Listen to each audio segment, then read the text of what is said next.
En estas sesiones de jueves estamos hablando acerca de estableciendo nuestra declaración doctrinal como iglesia, y de manera sistemática pues estamos tratando las doctrinas básicas, elementales y fundamentales de nuestra iglesia, y hemos hablado acerca de lo que creemos de las Escrituras, lo que creemos acerca de Dios, y ahí lo dividimos el Padre, Hijo y Espíritu Santo. Y hoy vamos a hablar de lo que creemos acerca del hombre.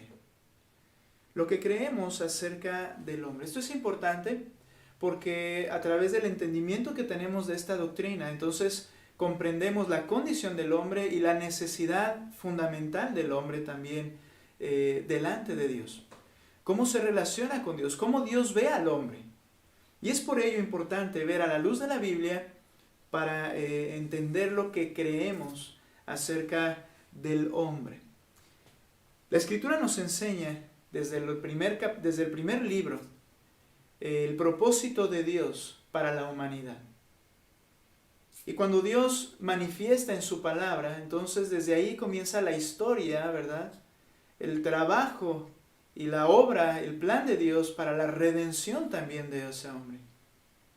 Hoy vamos a hablar entonces lo que creemos acerca del hombre. Y lo vamos a ir haciendo en declaraciones sencillas como lo hemos hecho, fundamentales, y después explicando partes dentro de cada una de estas declaraciones.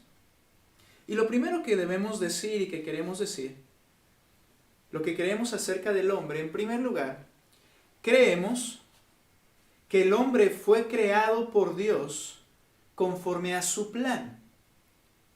Creemos que el hombre fue creado por Dios conforme a su plan. Es decir, fue el designio de la voluntad del Dios Todopoderoso. La creación de la humanidad no fue un accidente. No fue un acto casual, ni tampoco un acto improvisado de última hora. Más bien, todo el acto creador tenía como propósito establecer las condiciones perfectas para que el hombre las disfrutase. Podríamos decirlo de esta manera, que el hombre era su objetivo dentro de la creación. No fue algo que se le ocurrió al final, en el día sexto, habiendo creado todo, bueno, voy a ser alguien que se llame hombre. No, sino que todo estaba siendo preparado, las condiciones correctas climáticas, las posiciones correctas de los planetas, para que la Tierra estuviera en la condición óptima para la creación del hombre. Entonces, podríamos decir que el hombre era el objetivo de la creación realizada por el Señor. Por ello, no podemos decir o pensar que fue un acto fortuito. Dios, el Todopoderoso, orquestó todas las cosas y las puso en su lugar y tenía en su objetivo y plan la creación del hombre. Esto da dignidad al hombre, honra, por decirlo de esta forma, al hombre. Y no lo que muchas veces la sociedad intenta ahora o aceptar de manera tan ligera y sin objetar absolutamente nada, ¿no? De que la naturaleza debemos de cuidar tanto a la naturaleza como a los hombres, ¿no? Como si fuéramos iguales, solamente un animal con razonamiento. No es así. Por ello, hasta que todo el plan del Señor fue concluido, y ese plan de creación concluyó con el hombre, cuando este plan fue concluido, evaluó el Señor mismo, dice en Génesis 1:31, que ahora todo era bueno en gran manera. Cuando vamos viendo en Génesis 1 y 2, particularmente Génesis 1, que es cuando va describiendo los días de la creación, y vio Dios que era bueno. Pero cuando llegó al final y concluye con el hombre, dice, y vio que era bueno en gran manera. Entonces, el hombre fue creado por Dios conforme a su plan.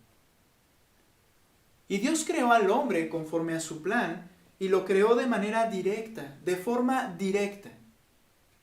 La Biblia afirma en Génesis 2, capítulo 2, versículo 7, entonces Jehová Dios formó al hombre del polvo de la tierra y sopló en su nariz aliento de vida y fue el hombre un ser viviente. Este pasaje nos enseña que fue Dios quien lo ejecutó, este acto creador de la humanidad. Y no tan solo que Él propició lo necesario para que la humanidad o la vida humana fuera posible. El cristianismo se ha visto afectado por esta idea evolucionista. Al grado que yo escuchaba a un predicador conocido en nuestro país,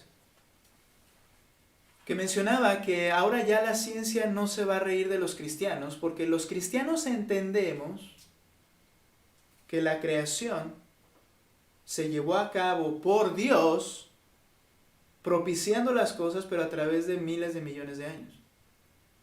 Y mencioné alguna vez lo que le preocupa, ¿no? Que la ciencia no se ría, o la falsamente llamada ciencia, no se ría de él. Dice este texto que no es que Dios propició las cosas para que surgiera la vida, sino que dice que Él lo ejecutó de manera directa. Dios creó al hombre de forma directa.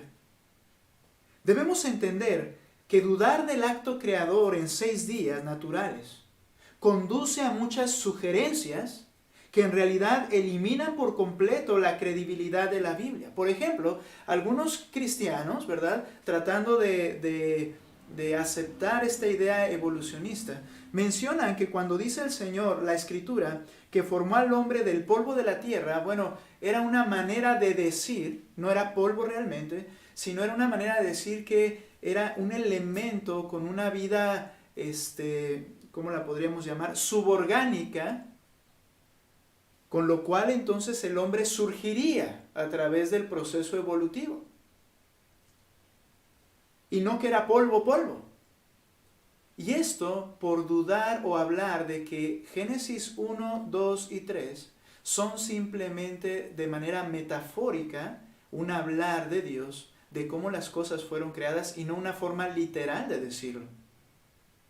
Entonces, para estas personas el polvo no era polvo, sino que se refiere a una vida suborgánica. Entonces, la Biblia está sugiriendo, si es así, la Biblia sugiere que ese polvo no era polvo, sino vida suborgánica.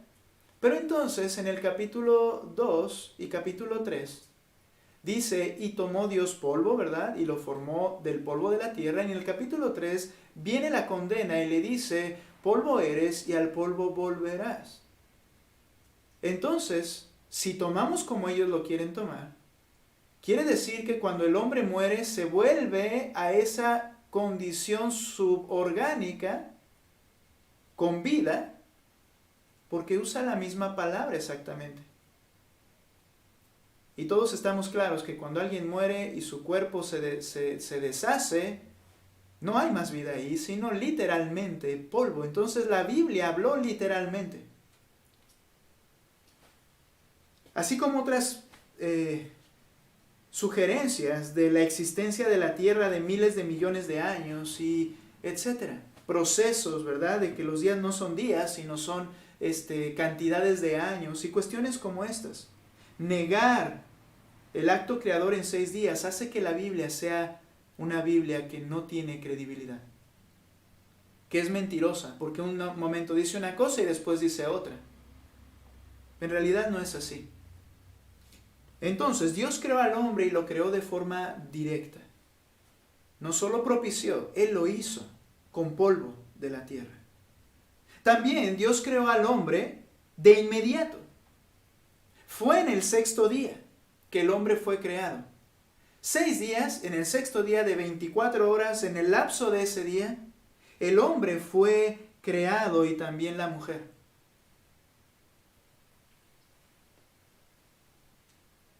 ¿Y cómo fue creado ahí de inmediato? Partiendo de la nada, es decir, usando el polvo de la tierra, que fue creado en el día 1. Literalmente, hermanos, la Escritura habla de un poder creador de Dios en 6 días. Entonces, Dios creó al hombre de forma directa, lo creó de inmediato y lo creó especial. Dios dijo, hagamos al hombre a nuestra imagen, conforme a nuestra semejanza. Al crear a los animales, capítulo 1, el Señor no usó estas mismas palabras. Cuando creó los animales, Él simplemente dijo que sean hechos según su especie y según su género, plantas y animales, según su especie y según su género. Pero solo cuando crea a la humanidad fue creada, y dijo el Señor, a nuestra imagen y semejanza. Entonces, el hombre es un ser especial. Y debemos valorar al ser como especial, a ese hombre como especial. Es por ello que la Escritura habla, ¿verdad? Por ejemplo, en Santiago, cuando dice que acerca del hombre, dice, hablas mal del hermano del hombre que fue creado, con la misma lengua bendices a Dios y maldices a los hombres que fueron creados a la semejanza de Dios. El hombre, al haber sido creado a semejanza de Dios, y vamos a mencionar a qué se refiere ese término, es donde adquiere su dignidad. Pero a veces el mismo hombre se pone en una posición inferior al pensar y decir que somos animales como los demás. Dios lo hizo de una manera directa, lo hizo de manera inmediata y lo hizo de forma especial, a su imagen y semejanza. Dios creó al hombre.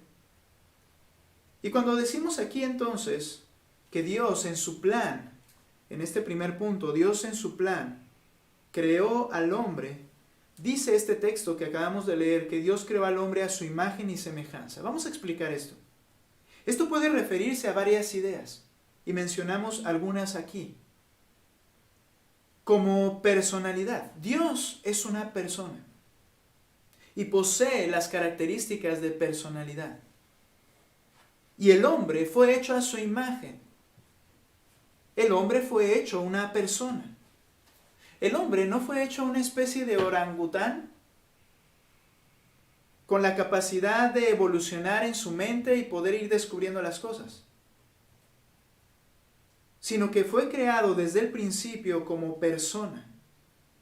Es decir, con una personalidad, es decir, fue creado con inteligencia. Notamos, y una inteligencia perfecta, la cual nadie más posee. Después de los nacidos de Adán, ¿verdad? Una inteligencia perfecta. Notamos que Adán, nos dice el capítulo 2, notamos que Adán debía asignar nombre a todos los animales creados. Y debía administrar toda la creación como regente de Dios. Dice Génesis lo siguiente. Leo el texto. Primero, en el capítulo 1, verso 26, dice, entonces dijo Dios, hagamos al hombre a nuestra imagen, conforme a nuestra semejanza. Y entonces, al hacerlo a su imagen y semejanza, vean lo que él tendría capacidad de hacer. Y señoree. Así como Dios es Señor y administrador de todo lo que Él crea, el hombre a su imagen y semejanza señorearía, gobernaría y dirigiría los peces del mar, las aves de los cielos, en las bestias, en toda la tierra y en todo animal que se arrastra sobre la tierra. Él sería quien administraría la creación. Y más adelante en el capítulo 2 vemos que Adán tiene la labor de poner nombre a cada uno de los animales de la tierra. Dice el capítulo 2, versículo 20. Desde el 18. Dice, dijo Jehová Dios, no es bueno que el hombre esté solo, le haré ayuda idónea para él. Jehová Dios formó pues de la tierra toda bestia del campo, toda ave de los cielos, y las trajo a Adán para que viese cómo las había de llamar. Y todo lo que Adán llamó a los animales vivientes, ese es su nombre. Y esa es la afirmación que está haciendo Moisés. En el tiempo que Moisés escribe, ese es su nombre. Y puso Adán nombre a toda bestia y ave de los cielos y a todo ganado del campo, mas para Adán no se halló ayuda idónea para él. Vemos que poseía una inteligencia a un grado de manera inmediata, con la cual a partir del día en que fue creado, el sexto día, él entonces comenzó a hacer la labor de poner nombre a los animales. Tenía inteligencia, tenía un conocimiento puro y perfecto de criatura, no perfecto como Dios, omnisciente, pero perfecto como criatura porque fue hecho a la imagen de Dios. En esta personalidad, él tenía inteligencia, como acabamos de mencionar, él también tenía voluntad propia. Él poseía autodeterminación, como toda persona tiene la facultad de decidir por sí misma. El hombre poseía autodeterminación, teniendo la oportunidad y libertad para elegir. No eran cuerpos hechos de barro, robotizados, sino que podían elegir entre obedecer o no los lineamientos de Dios. Por eso, en Génesis 1, 16 2, 16 y 17, en el verso 16 dice: y mandó Jehová Dios al hombre diciendo: de todo árbol del huerto podrás comer, mas del árbol de la ciencia del bien y del mal no comerás, porque el día que de él comieres ciertamente morirás. Vemos que hay un permiso y hay una prohibición. Y Adán podía elegir libremente porque tenía autodeterminación. Y el Señor le especificó qué sucedería si hacía lo uno o si hacía lo otro. Y él tuvo libertad de decisión. Poseía personalidad, es decir, inteligencia, voluntad propia, emociones y pasiones como una persona. Y decir pasiones no es algo malo. Había deseos, había anhelos, había emociones. Cuando ve a Eva, ¿verdad? Y él se goza y se puede ver en la forma en que le habla a Eva. Ella es hueso de mis huesos, carne de mi carne. Ella será llamada varona porque del varón fue tomada. Esa frase amorosa para con ella, y manifestó a Adán una personalidad. Dios creó entonces al hombre a su imagen y semejanza, y esto se refiere a su personalidad y también a su espiritualidad. Ya que Dios es espíritu, el hombre fue creado un ser espiritual. ¿Qué implica esto? Implica, en primer lugar, la capacidad de relacionarse con Dios. Si bien la Escritura dice que todas las criaturas dan gloria a Dios, fue el hombre quien podía tener una comunión personal con Dios. Conociéndole, adorándole, obedeciéndole, dándole gracias. Y entonces, ese hombre creado espiritual también, con esa capacidad de relacionarse con Dios, sería, al llenar la tierra con sus hijos, sería un reflejo de la gloria y la imagen de Dios en toda la tierra. Toda la tierra estaría llena del conocimiento del Señor. Toda la tierra estaría llena de su gloria por la imagen que el hombre daría en esta tierra. Porque tenía la capacidad de relacionarse con Dios de manera perfecta y sin obstáculo. También creado con esta espiritualidad, podemos entender que tenía una responsabilidad moral. Es decir, el hombre fue creado moralmente. En esta área de espiritualidad, él tenía una necesidad, la necesidad de conservar y no romper o infringir las normas establecidas por Dios. Poseía un conocimiento perfecto de lo bueno y lo malo, como Dios posee un conocimiento perfecto de lo bueno y lo malo. Es decir, en el momento de haber sido creado, Adán no había experimentado el pecado. Ahora nosotros conocemos el pecado porque mora en nosotros. Pero Adán sabía lo que era, en este sentido, bueno o malo, porque era lo que Dios dijo y lo que dijo que no hiciera. No porque él lo hubiera experimentado. Él tenía en esta espiritualidad una responsabilidad moral. Y debía conservar las normas establecidas por Dios. Esto le traía gozo, esto le traía paz en su vida, esto le hacía pleno en su propia vida y delante del Señor en todos los aspectos. Podríamos decir que Adán era feliz. En este creado con espiritualidad o en el ámbito de la espiritualidad, también implica la inmortalidad. El hombre fue creado, por tanto tiene un principio. El hombre fue creado y tiene un principio. Eran sustentados, cuidados, provistos por la bondad de Dios, pero aunque tenían un principio, ellos no tendrían un final. Su alma es inmortal. Y la nuestra también. Aunque tenemos un principio, nuestra alma es inmortal. Como dice Paul Washer en su libro Discerniendo el problema del hombre, leo lo siguiente: la inmortalidad del alma debe llevar a todos los hombres a considerar cuidadosamente la asombrosa responsabilidad de autodeterminación, ya que el alma es eterna. Las decisiones que tomamos tendrán entonces consecuencias eternas de las que no hay escapatoria.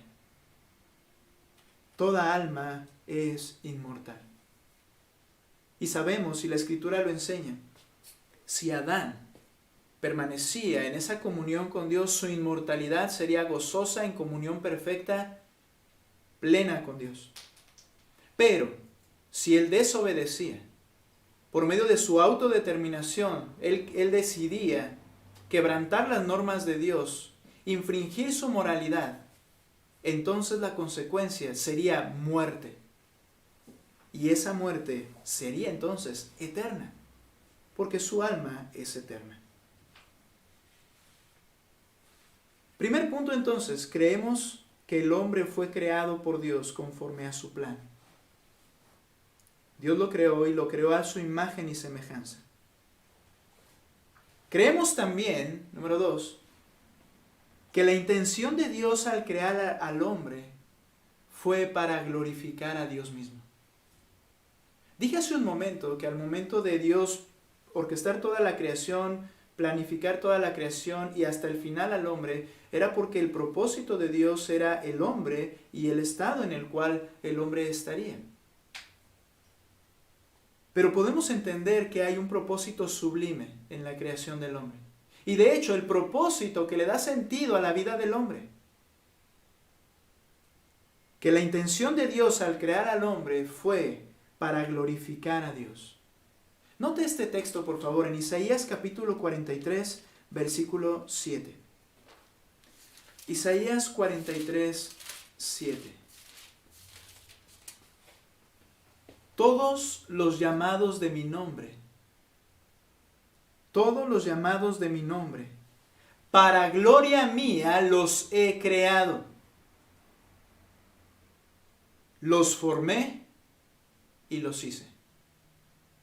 Todos los llamados de mi nombre, para gloria mía los he creado, los formé y los hice. El propósito primario del hombre, hay que entenderlo, es el placer de Dios. No su propio placer. Es necesario que el hombre entienda, o más bien el diseño de Dios, es que el hombre debe buscar el placer de Dios. Debe ser ese su propósito primordial en su vida. Y ese era el propósito primordial de Adán, el placer de Dios. Comenzó a dar nombre a los animales, comenzó a guardar lo que el Señor le puso que hiciera, a labrar la tierra que le puso que labrara. Con su esposa, ¿verdad? Iban a llenar la tierra de hijos y ellos estaban gozosos en cumplir este propósito sublime, glorificar a Dios. Porque el hombre fue diseñado para el placer de Dios y no el propio. Pero esto es lo hermoso, que cuando el hombre busca el placer de Dios, encuentra la plenitud de su propia vida. Así fuimos diseñados. Pero a causa de nuestra pecaminosidad, el hombre busco mi propio placer, y entonces yo mismo defraudo mi alma, porque no encuentro sentido en la vida, porque no encuentro plenitud en la vida. Y haga lo que haga, tome los placeres que tome de esta tierra, al final la vida de la persona está vacía. No está plena, hay un hueco. Y el hombre considera que eso es normal. Y entonces llegan al final a decir que la vida no tiene sentido. Bueno, en realidad sí lo tenía, pero no lo conoció, no lo entendió, lo rechazó más bien. Viven para el placer de Dios y no para tu propio placer. Alguien dirá, esto se oye muy egoísta, pero quiero que recuerdes que el egoísmo implica dar un valor a una cosa o una persona que no lo merece, que no lo tiene. Pero Dios es el dueño de todo. Y Él lo creó. Entonces, Él tiene el peso absoluto para decir y hacer lo que Él quiere, ¿verdad? Y en su diseño, entonces, todo fue para su gloria. Este es el propósito de todo ser humano. Que a través de su comunión, vean y reflejen esto en la vida de Adán. Piensen en Adán, antes de la caída. A través de su comunión con Dios, su obediencia a Dios y entonces su deleite en Dios, disfrutaría la vida plena que Dios había diseñado para la humanidad, y entonces llenarían la tierra, toda ella, de personas que estaban reflejando la imagen de Dios para su gloria y felices. Este era el diseño del Señor. Note por favor Colosenses capítulo 1, versículo 16. Particularmente este texto habla del Hijo de Jesucristo. Note lo que dice el capítulo 1, 16 de Colosenses. Porque en Él, en Cristo, en el Hijo, fueron creadas todas las cosas, las que hay en los cielos, las que hay en la tierra, visibles e invisibles, sean tronos, sean dominios, sean principados, sean potestades. Todo fue creado por medio de Él y para Él. ¿Para el placer de quién? Este texto nos revela algo más, o reveló algo más. Para el placer de Jesucristo. Para el placer del Hijo. Todas las cosas fueron creadas para su gloria. Incluido, obviamente, la corona de la creación, por decirlo así, el hombre. No podemos pensar que Dios creó los animales, las estrellas, el sol que fueron previas, el mar y esos atardeceres hermosos, y que todo eso lo creó para su gloria. Para el hombre no, al hombre para que disfrute su vida como a él le plazca. Lo más maravilloso de su creación, el hombre, era quien cumpliría y cerraría este círculo hermoso de que todo fue hecho para la gloria de Dios. Por eso Apocalipsis capítulo 4, versículo 11, también dice así, en el final, una declaración que le harán a nuestro Señor Jesucristo.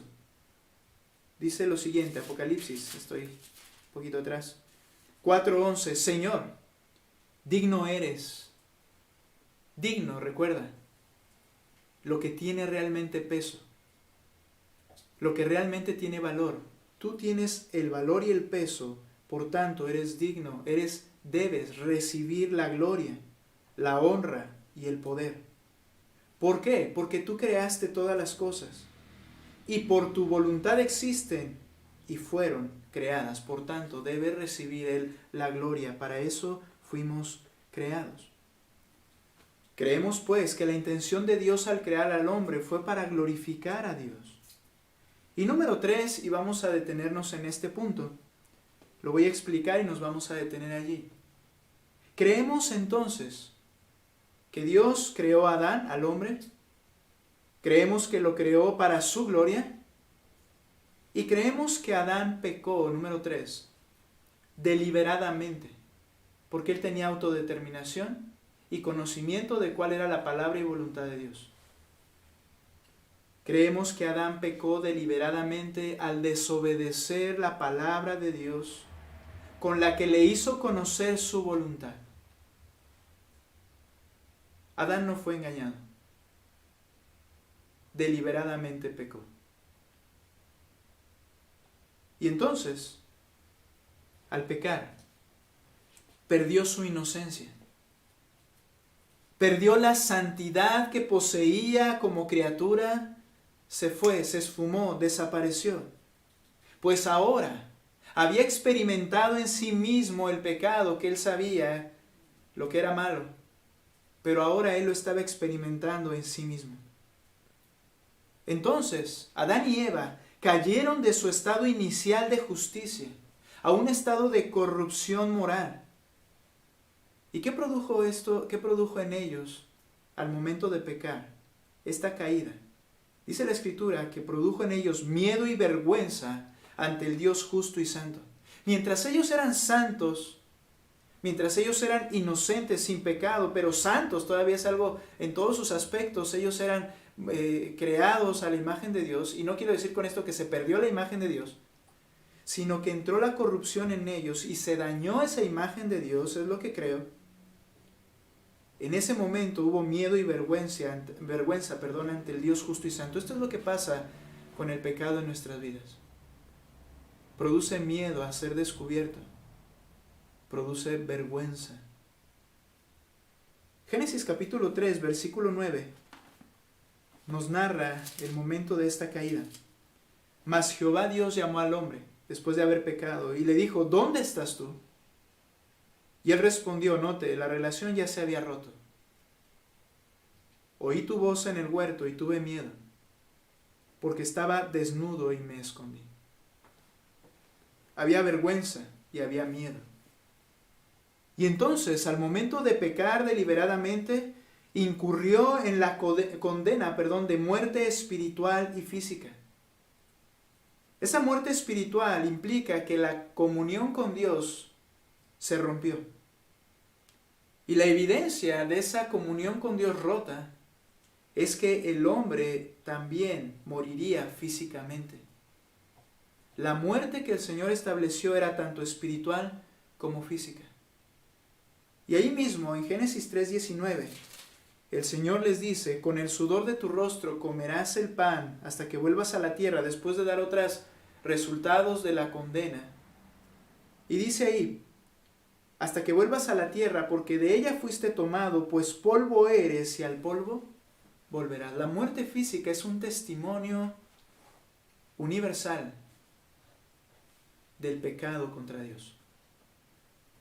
Y la relación rota, dice el versículo 23 del 3 de Génesis, y los sacó Jehová del huerto de Edén para que labrasen la tierra de que fue tomado. Ya no estaban en el huerto de Dios donde Dios se paseaba, ¿verdad?, en medio de ellos. No solamente fue un cambio geográfico, sino que ese cambio geográfico manifestó claramente el rompimiento de la relación espiritual con Dios de parte de la humanidad. No hay relación. El hombre, al pecar deliberadamente, se volvió corrupto hasta lo más profundo de su ser. Y también incapaz de hacer o escoger lo que es aceptable ante Dios por sí mismo. Mira, esta es la doctrina del libre albedrío. El libre albedrío, la doctrina, no, libre albedrío significa libertad de decisión. Y sí, tú puedes decidir y yo puedo decir lo que yo quiera. Y dicen, sí tenemos libre albedrío, pero la doctrina del libre albedrío enseña que el hombre no es tan malo como para no volverse a Dios. Que el hombre puede volverse a Dios. Bien, lo que creemos en esto es que al incurrir en esta muerte se volvió corrupto, insensible a Dios, insensible a las normas del Señor. Y también no desea hacer lo que el Señor le place. Por eso noten lo que dice Romanos capítulo 3, versículo 10 al 12. Aunque el hombre tiene decisiones y toma sus decisiones, estas decisiones son conforme a su naturaleza.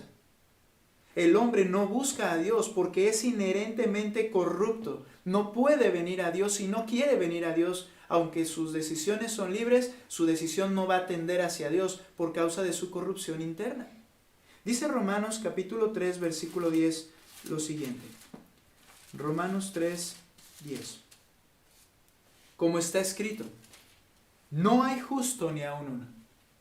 Caímos de esa condición desde Adán. No hay justo ni aun uno. No hay quien entienda. No hay quien busque a Dios. Noten que habla aquí de las decisiones deliberadas de cada uno, las determinaciones, y dice, no hay quien lo haga. Todos se desviaron, a una se hicieron inútiles, no hay quien haga lo bueno, y lo bueno se refiere a lo que agrada a Dios. No hay quien haga lo bueno, no hay ni siquiera uno. Si no es por la gracia de Dios, no puede el hombre, a causa de su corrupción interna, hacer o escoger algo que sea aceptable para Dios, si no es por la gracia de Dios mismo. El hombre está perdido entonces, sin esperanza. ¿Por qué sin esperanza? Porque no tiene la capacidad de restaurarse a sí mismo. El hombre no puede hacer nada para restaurar su condición con Dios. De hecho, no quiere, a causa de su propio pecado. Todos esos intentos religiosos no es la búsqueda realmente de Dios.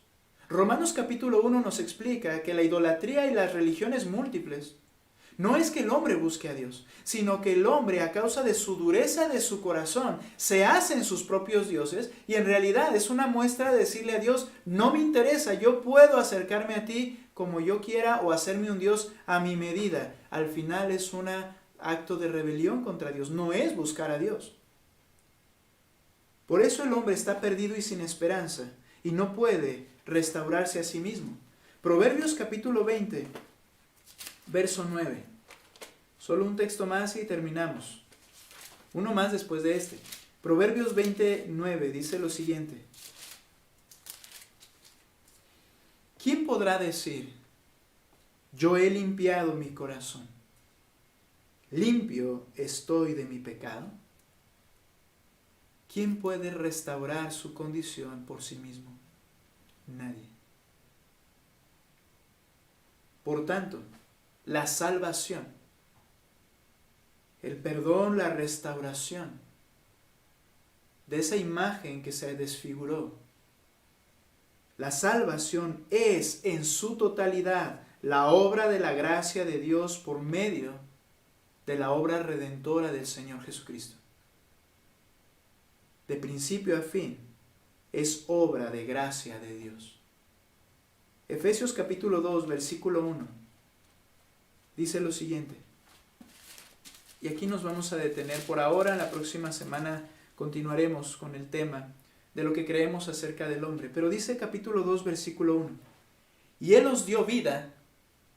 Habla de alguien al que fue restaurado a la condición y comunión con Dios. Y Él os dio vida a vosotros cuando estabais muertos en vuestros delitos y pecados. Este término muerto implica que esa persona era incapaz de hacer nada. Bueno, Dios es el que dio vida a un muerto. En los cuales anduvisteis en otro tiempo, siguiendo la corriente de este mundo, conforme al príncipe de la potestad del aire, el espíritu que ahora opera de manera permanente y continua en los hijos de desobediencia. No buscan a Dios, hasta que Dios no quiere poder sacar de ahí a alguno, por su gracia.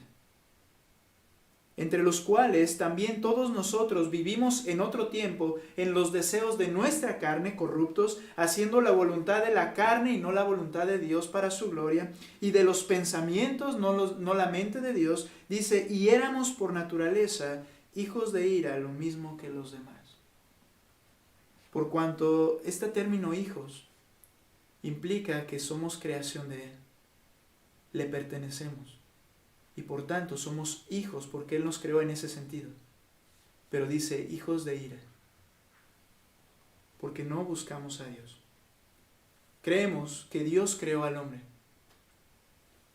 Creemos que la intención de Dios al crear al hombre fue para su propia gloria, para glorificar al mismo Dios. Y creemos que Adán pecó deliberadamente, desobedeciendo la palabra de Dios, con la que Dios le dio a conocer su voluntad, y vinieron estas consecuencias de muerte. Hermanos, levantemos los ojos porque la necesidad es en todas las personas. A veces catalogamos los que tienen más necesidad de Cristo y de salvación de los que no la tienen, como si hubiese alguien que pudiera restaurarse por sí mismo. El hombre está sin esperanza y sin Dios. Necesitamos llevarles a Dios predicando el Evangelio. Vamos a hacer una oración. Señor, te ruego, Padre, por quienes están escuchando. Te pido, Padre, que si hay alguien que aún no ha sido salvo, pueda comprender su condición delante de ti. Una condición sin esperanza y alejada de ti. Que nada de lo que ha hecho o hará podrá lograr una restauración en su vida, si no es a través de la obra redentora de tu Hijo Jesucristo y de tu gracia. Que venga a tus pies, Señor. Mi Dios, ayúdanos a ver al hombre como tú lo ves. Ayúdanos a ver la necesidad como tú la ves. Señor, muévenos con tu amor para predicar tu Evangelio, Señor, a toda criatura. La honra y la gloria es a ti, porque tú eres quien nos ha dado vida, y vivimos para darte gloria. En el nombre de Cristo Jesús. Amén.